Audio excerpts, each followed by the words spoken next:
Hey guys, it's Lan Harriet here, and welcome to episode 7 of season 2 of my F1 2016 career mode. And now we're here in Canada today, and it's one of my favourite circuits in the whole world, if not the, and I visited it in the summer. And so, yeah, let's get into the R&D upgrades for this weekend. Okay, I've got something for you. The new parts have been fitted to the car. The simulation numbers are good, so look forward to your feedback. Check out the details. So obviously for this weekend we have a downforce upgrade on our car, which theoretically doesn't really suit our car for what it's really supposed to be like at these next few circuits, but we definitely needed that downforce upgrade as we were extremely unstable through some of the corners, but that will definitely help us if there's any rain this weekend, as there usually is here in Canada.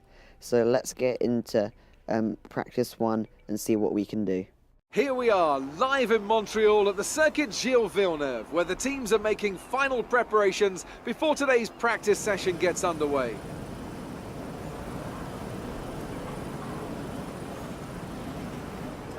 In 1999, the outside track wall, situated on the last corner of the lap, ended the race of 3 Formula One world champions, Damon Hill, Michael Schumacher and Jacques Villeneuve. Since then, the wall has come to be known to fans around the world as the infamous Wall of Champions. Turns 13 and 14 are definitely the most demanding corners on the track. A quick chicane section, entering at over 180 miles per hour, drivers use plenty of curb and get very close to the wall. But hitting those curbs at the wrong angle can easily put the car offline.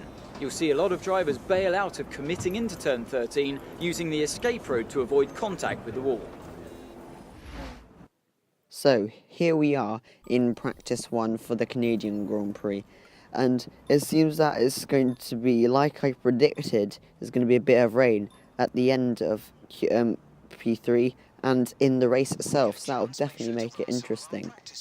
So, we're going to get into track acclimatization first here in Canada, and we're coming down the back straight first, as I think we've had a bit of a shoddy lap, especially through the final, or the first sector hasn't been very good as I kept losing the back end. But we get a green lap straight away, so we're going to go for purple now.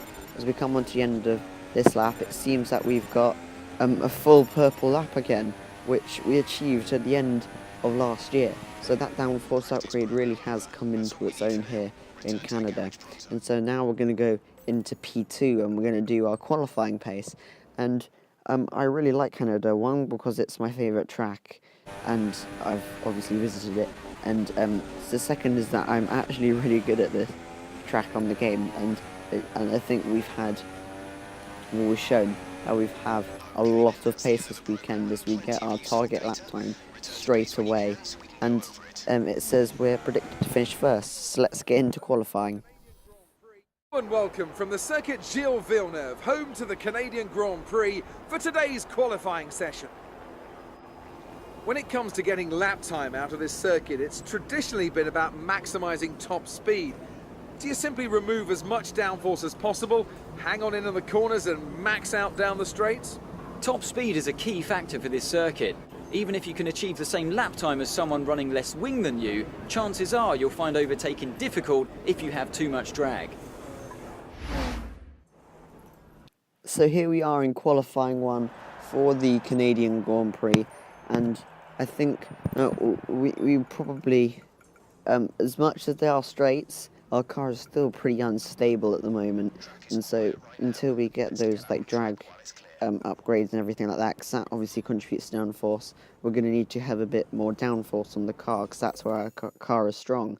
And obviously we have got a wet race, and so we're going to go into our lap here in quali on the super soft tyres. As we get very close to Grosjean there, we have to avoid him as we hit the wall, and so we're going to come through the line here, and I think we'll get through easily. Yeah, we just get second behind Rosberg here as we skip to the end of the session, as we end it in 8th place on the super soft tyres. And that really does show that we have a decent amount of pace here this weekend, as a few cars get knocked out, and I'm looking forward to this because I'm pretty good in the rain, and obviously the temperament of a true driver is in the rain, how he drives in the rain. So that will be fun to see what happens. But obviously it looks like we're on course for pole here, so we could dominate the race like we did in Russia. But obviously we're really lucky in Russia with the safety car and everything, or 2 safety cars anyway. We were just checking the fuel here as we're here in Q2, and this time we're going to go out on the ultra soft tyres. Obviously it doesn't really matter what tyres we use for this weekend because there's going to be rain in the race. But we're coming on to the end of our lap here in Q2, and it's been a pretty good lap again, and I think we're just going to pretty much save all our efforts for Q3 as we set the fastest lap there, and we're going to P1 in the session. We don't get P1, and that goes to Nico Rosberg there. But obviously, as I said, we finished 4th in Q2, but it does look like we've got a lot of pace, and we could definitely be on course for pole here. And it's supposed to be overcast conditions. There might be a bit of rain towards the end of the session, but I don't really know. But I'm really happy with the car this weekend and how it's performing. And it looks like we're on pace with the Mercedes, so that will be really good for the race as well. So I think we're going to go into Q3 now, which will be one of the most important Q3s of the season. And it seems you can just hear that, or see there's a bit of rain outside. It's starting to rain, and even though we could try to head out on a set of ultra softs, I don't think it would really work because no one else would have had time for it. But I think we're going to go out for a run here, obviously on the inters, and I think that will probably be a better idea while the track's still moderately dry and still grip. But we'll obviously get a purple sector 1 here, which is really encouraging because we're the only one who haven't set a lap yet. And now we're coming through to the sector 3 and we set another purple lap time. So that's really, really, really encouraging as we get good traction off. I can't remember. I don't do French. I haven't done it for a while, but it is slipping or something like that. It was the hairpin anyway. It's what most of us call it. But anyway, we're going to come through to the final chicane here as we're going to hit the curbs and just jump in it. We're going to avoid the wall of champions by using the curb as we're going to come across the line here. Where do we end up? That's right, we end up in P1, setting the fastest lap of the session. But we're just going to skip the end here 4 minutes. And I don't think anyone's really going to have time to set another lap because of the slow intermediate conditions. And someone did, but there we go, pole position, our first pole position for Ferrari. We obviously got our first race win, but it's also really important to get pole, as this can help us in the race, both with strategy and everything else. And I'm really, really looking forward to this Grand Prix, as I feel really confident and that we'll get a good result. So let's get into the Grand Prix and see what happens in a predicted hectic race.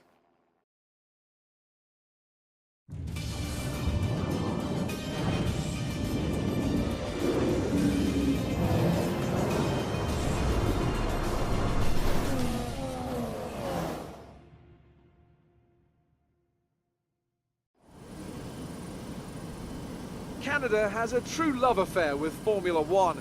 The grandstands here are always packed to capacity. It's a country that has given us the likes of Gilles and Jacques Villeneuve, the thrilling Grand Prix of '79, of '98 and of course 2011. They love their motorsport in Montreal and we absolutely love coming here. If you want flat-out racing, you've come to the right place this weekend, as it's full throttle for 59% of this 2.7-mile circuit, peaking at around 210 miles per hour going into the final chicane. But that speed requires discipline, and there are more than a few close walls here just waiting to punish drivers with a heavy right foot. I won't be commentating alone today, of course. Nope, I have the honour to share this commentary box with none other than Anthony Davidson.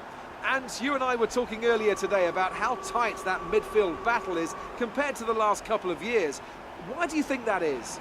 Well, I suppose the main reason is simply stability in the regulations. Look at what we had towards the end of the V8 era. In 2012, we had 7 winners in 7 races. And we talk about the dominance of Red Bull at that time, but their advantage was rarely more than 2 or 3 tenths of a second. and we've had this current formula now for a couple of years, and that serves to solve any teething troubles with reliability. Let's not forget that these cars are more technical than ever before, so it was always going to take a bit of time for those gaps to come down. You've done well to put it on pole, but we've still got work to do. Trying to cover the inside line off the start. So here we are on the grid for the Canadian Grand Prix, and it says we're going to do an ultra soft to soft, but obviously you can see there's rain, so we could possibly be making 3 pit stops, maybe even 4 because of the changing conditions. But we're going to go to the start seat, so we're going to put it up into rich mix as we go to 5 red lights, and it's away we go for the Canadian Grand Prix. We get a decent start. It's Kvyat behind us doesn't get a too good one. We're going to go into the first turn ahead of everyone else, but you can see just in the mirrors how much faster we are. Rosberg's got ahead of Kvyat, but look at the lead we've already got behind everyone else. There's no proximity arrows or anything like that, so there's no one chasing our tail. And so coming through to the first sector, let's see what time we've got. We've got a gap of around 600 tenths of a second. But coming on to the end of our first lap, we've got even bigger gap as we extend that to 1.2 seconds. So that really shows we do have a lot of pace here in Canada this weekend. Now coming across to lap 2, we obviously set the fastest lap of the Grand Prix, and we extend that to around 2.3 seconds. So this looks really good for the weekend. But coming through here on lap 3, we see Jenson Button is out of the race, and I don't really think that's going to bring out a safety car. No, but we're going to definitely take a look at that replay right now. As I think he's going to be jostling for position here, yeah, with Lewis Hamilton. Has to go around the outside here in the second sector, and that's a really similar move to what Verstappen did in season 1 of our career mode, where I think he got squeezed out by Raikkonen. But yeah, it's a bit unlucky for him. He just didn't have the turn in. I guess it was a bit of a silly mistake there. But you know what? That's not really our problem, as we're going to continue on with our races. It's really good that a safety car isn't brought out, which is quite surprising considering the place he was parked in. But now we're here on lap 4, and you can visibly see the gap we have behind to Rosberg. Like you can't see really where he is. But on lap 6 here, it seems that we've got a change of strategy option from our engineer, and it says we should pit on lap 7 for softs, and I don't really take that, which is probably a good idea considering what's going on. And the problem is here, I went in for my pit stop and put on a set of super softs as my engineer wanted me to change to inters, so that's the pit stop wasted with us. And there's a safety car called out. I don't know why. I think it might be for the weather. We're coming into the pits here as Magnussen behind us is closing up on us really fast. So hopefully we can have a decent pit stop from the Ferrari boys here, as obviously we get held up because Vettel was here earlier and because of the Red Bull as well. So, and the manner as Magnussen jumps us in the pits, which is really annoying. But there's not really much we can do about that.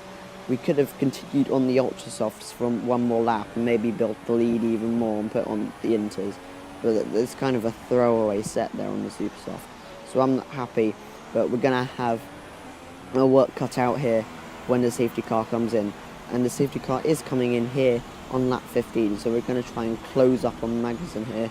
The tyres are quite cold at the moment, but they shouldn't be, as we have saved a lot of fuel, so we should be able to pass Magnussen pretty soon, because we've got Magnussen and Alonso to pass through before we get to the front runners, which are Verstappen, Vettel and Rosberg. I don't know where Hamilton is, but it'll be interesting to see, as we're going to close up to Magnussen down the back straight here as he gets ahead of us, and hopefully we can have a good start for once. As we're going to close up on Magnussen here, as we're going to brake, and we're going to go to, before we even go to green, Daniel Ricciardo is out of the race. So we're going to take a look at what happened there to Daniel Ricciardo. And so I think that maybe he got into a battle straight away. No, it was straight behind us, which I don't know how. He probably must have had an engine failure or something. Yeah, right at the restart, he has an engine failure. So poor him, really. and Marcus Ericsson went out with an engine failure as well. But we're going to go to the green lights here as we're going to track down Magnussen here and go for a move into turn 1, which we do. We dive down the inside here as we get up into 5th place, as we're going to follow behind Fernando Alonso here, because we need to get through these cars quickly. So we're maybe going to look for a move down the inside here. As we do, we get very close to this car. He yields as we get up into 4th place. A bit aggressive, but it needs to be done as we lose the back end coming through this first sector, which is pretty dangerous in the wet if you can't control your car properly. So that's us up into 4th place, and we're going to chase down Max Verstappen here. And coming through on lap 18, I was losing time to him, and I realised I was in lean mix this whole time. I've saved so much fuel, but as much as this was a bit of an annoyance, I realised that we can chase after him. And coming on to the end of the lap here, we're visibly quicker as we close the second from 5 tenths just through a sector. But now here on lap 28, I think we've caught up to the back of Max Verstappen here. But it's also getting really, really, really wet. And so we're just going to get into the slipstream here and maybe look for an overtake. We have better straight line speed than obviously in our Ferrari engine than obviously the Red Bull Taikua branded Renault engine. We're going to let Verstappen back through here as we have a strategy update here, as we're going to change onto the wet tyres, because I think it's the right time, and obviously Jeff thinks it's the right time, so we're going to come in here, maybe hope for a good stop this time from the Ferrari boys, as it's a decent stop. It's around 2 seconds, which isn't really that bad, but hopefully we'll come out ahead of maybe some of the back markers so we don't get stuck behind them. So we're going to come out here on lap 21. I think Massa's the next back marker behind, but I think we just get out ahead of him, which we do. So we need to chase down the wet master, driver of the day, Max Verstappen, in these wet conditions. Obviously we have to start, we can't run in rich mix forever, as we see Verstappen being held up by Lact Kvyat. And he started on the first row next to me, and so he holds up Verstappen, thankfully. Doesn't hold me up too far. So we're going to get in the slipstream of Verstappen here and maybe look for a move down the inside into the final chicane, which we do as we hit the curb easily, as that's us up into 3rd place as we lose the back end a bit there. So it's now time to chase after our teammate Vettel here in the wet, as it seems that we've got really good pace here again in Canada. And so coming through this second sector, we clip the wall a bit as we make a bit of a mistake, and that loses us a lot of time. We pulled away from Verstappen. He doesn't really have the pace to keep up with me, surprisingly, in the wet. But we lost a lot of time there, so we've caught up to the back of them again here on lap 27, as we maybe try to look for a move down the outside of turn 2. We've got that much better traction than Vettel. Well, we get a good run off him, and as we try to overtake him down into turn 3 and 4 chicane, again, here at turn 4 and turn 5, we get the move done, as this time we get up into 2nd place. It's now time to chase down the race leader, Nico Rosberg. But here on lap 28, we are close behind him again, and we get a good run off the 2nd corner as well in the slipstream, and so we're going to go down the inside at turn 3 and 4 again to make this corner our own overtaking spot, which we do, as the VSC is called out right as I overtake him. So that's really, really lucky, so Rosberg can't come back at us. And so Daniel Kvyat's out of the race, and I think he's some sort of back marker here. He's really out of sync with the race. I don't know what happened to him. It doesn't look like he's got a front wing though, so he's just coming through the 2nd sector here. I think he loses back end of it. He locks up, and yeah, he just crashed into the wall. I think a lack of downforce is to blame there. But just looking here, that you can just see visibly how he doesn't have a front wing. I don't know where he lost it, but yeah, he just locked up and spears into the wall. I don't know how he probably could have tried to steer away and maybe go on the grass or anything like a player would do, but I think that's probably not too easy for the AI to do. So that's him out of the race, and the VSC is called out. So that means I can maybe save a bit of fuel and maybe be able to defend from Nico Rosberg here. We're down to 18 runners in this Canadian Grand Prix. But later through the lap, the VSC is ending here, and I think we're ready for some racing. as Rosberg is closing up on us. But we're just going to go into the hairpin and maybe try to get good traction off it and then get away. But we clip the wall, but I don't think Rosberg's really got anything much to combat us with. So as we see, we're already gaining a gap on him. There's obviously no DRS, which really helps us here, as we're going to change onto the intermediate tyres here. And like I said, this is our, because we went on to super softs, the inters, the wets, now this is the inters. So that's around 4 stops today. So there's a lot of changes, but we're going to need to keep going. And I think that Vettel and Rosberg are continuing here, as Verstappen's going to do what I'm doing and go on to the intermediates here. And maybe we'll have a charge like he did in Brazil. So we're going to come out here hopefully ahead of Alonso.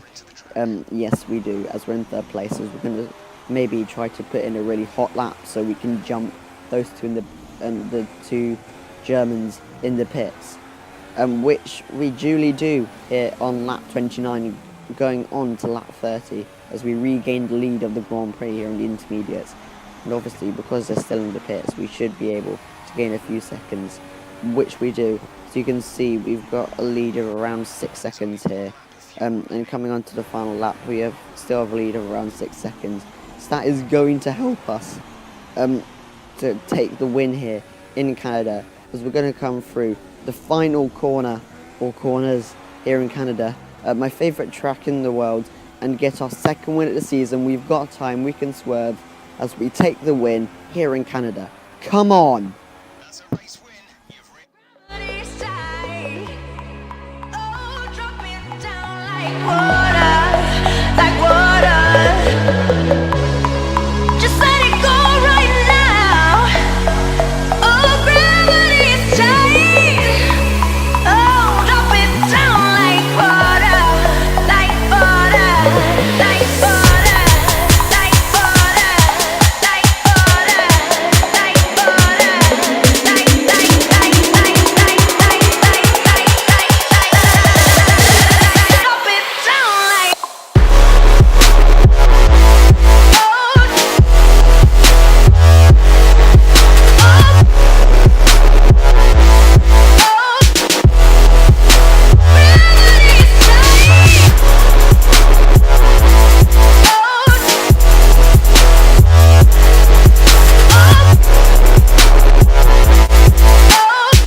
What a result here for us in the Ferrari. Our 2nd win of the season, in a season really full of ups and downs. He hasn't really got much consistent results, but definitely getting our Ferrari's 2 wins of the season will definitely help us here. So I'm really happy about the result here. And that will definitely help us kickstart our championship fight, because I think if we get a few wins through the season, through the middle of the season, I think that will definitely put us in a prime position to really challenge for the Drivers' Championship if it gets to that point. And remember, there's only one more thing that I really need to do before winning the championship, or ending this career mode, I guess. And yeah, when it comes to the point, I'll probably tell you about it. But for now, I think we should really savour in the win here. And I'm really happy. We obviously did a 4-stopped victory, which is really interesting at Canada usually, because it's a 1-stop. As we get up into 4th place in the championship here with 75 points, that's the equivalent of 3 wins. But obviously we've only got 2. And so we've only scored 25 points in the other races, which isn't particularly good. But I think that there's a lot to take from this weekend, and how we dominated it, and the style in which we should be doing it. So that's us. Also Ferrari up into 3rd place in the constructors, and there's not really much else to say about the weekend. We got some resource points, but not enough to upgrade any of the drag or anything. I think we should really focus on engine power and downforce at the moment, not really anything else, because I think that if we have enough engine power, and obviously there's a lot of straights, that will help us. But I'm really happy of how this weekend turned out, as we can really start to push for the title here. So thanks for watching. Please leave a like if you enjoyed this episode, subscribe if you're new, and I will see you later.